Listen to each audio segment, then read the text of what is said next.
Factoring by GCF, day 2. Okay, it's going to be just like yesterday's, except for now you guys see we have 2 different variables. Okay, so you might have to pull out 2 different. Sometimes there's only 1. Okay, so first thing is look at your numbers. 2 and 3 doesn't have a common factor. They're both prime numbers. Okay, now look at your m's. Ooh, they both have 1. So I can pull out 1m. Okay, so we already know we're going to divide each thing by 1m. Now let's look at our n's. I have 7 here, 2 here, which means I'm going to be able to pull out 2 of them. So n to the second. Okay, so I'm going to go ahead and write my n to the second here, n to the second here.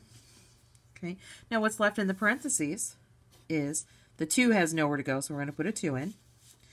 The m's cancel out. Remember, when we divide exponents, we subtract. So 7 minus 2, we have 5 of them left here. Minus, the 3 goes nowhere because it doesn't have something to pull it out. M's once again cancel each other out, and so do the n's. So this one completely factored out is n to the second is your greatest common factor. I was able to pull that many out of both. Then in parentheses, what's left over is 2n to the 5th power minus 3. Okay, so let's take a look at another one. So in this one, we got to look at the numbers. I'm going to go with my smallest again, which is 15. My factors are 1, 3, 5, 15. And you might start to recognize with 21 and 15 that we know it's 3. Okay, so I'm going to put the 3 out here. So I know I'm going to divide each of these by the 3. Now let's look at our variables and our exponents.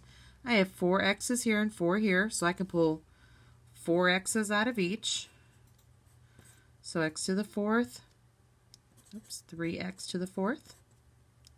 Now I see I have a y here, but not one here. And since it's not common in both, I can't pull them out. I can't multiply them. So they have nobody. So the greatest common factor for these two is 3x to the 4th. So now let's do our division. So negative 21 divided by 3 is a negative 7. They cancel out there, so all we're left with is negative 7 from the first term. We're going to add, now here, 15 divided by 3 is 5.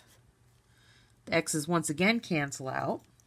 And since there's no one to pull the y's out, we're going to put those in. So there is that one completely factored out. Greatest common factor being 3x to the 4th, in parentheses negative 7 plus 5y squared. Okay, let's look at one more like that. Okay, so we have 9x. Actually, you know what? We're going to go down here. We're going to look at one where we have a negative in both terms. Okay, when that happens, you can pull out a negative. So we're going to pull out a negative in this one. But let's first just look at the numbers 8 and 20. Go with the smaller number again.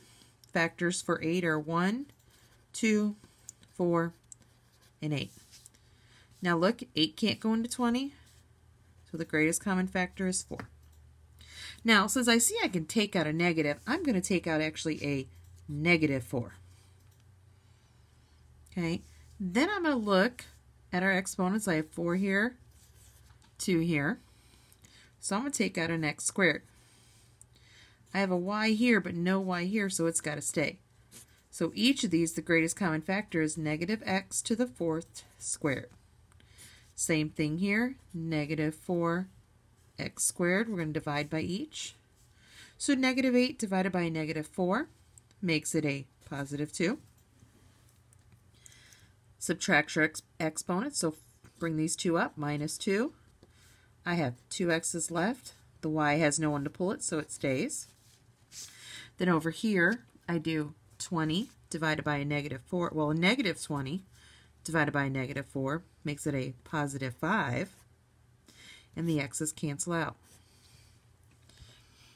So this one is finished. Greatest common factor, negative 4x squared. In parentheses, what's left over? 2x squared, y plus 5. All right, we have one more thing to do. Okay, and this will be a little new, but it's kind of putting together what we did the last couple days. You're going to factor each polynomial by grouping. Okay, and as you see, we have 4 terms. 1, 2, 3, and 4. And by grouping, what that means is you group the front 2 together, then the back 2. Okay, and this third term gets whatever operation is in front of it. In this case, we got a plus. Now, what you want to do is you want to factor each out just like we just did. Okay, so you're looking for the greatest common factor between 21 and 12. So once again, I'm going to go to my smallest. I know for 12 it's 1, 2, 3, 4, 6, and 12. I know 12 and 6 don't go into 21, neither does 4. So the greatest common factor is 3. So I'm going to pull that out. Okay, now look at my exponents. I have 2 here, 3 here. So the most I can pull out is this x squared.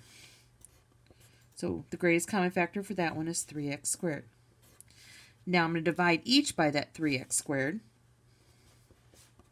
So 21 divided by 3 is 7. And I have 1x left. Over here, 3x squared. And that will be plus 4, and the exponents cancel out. So there's that one factored out.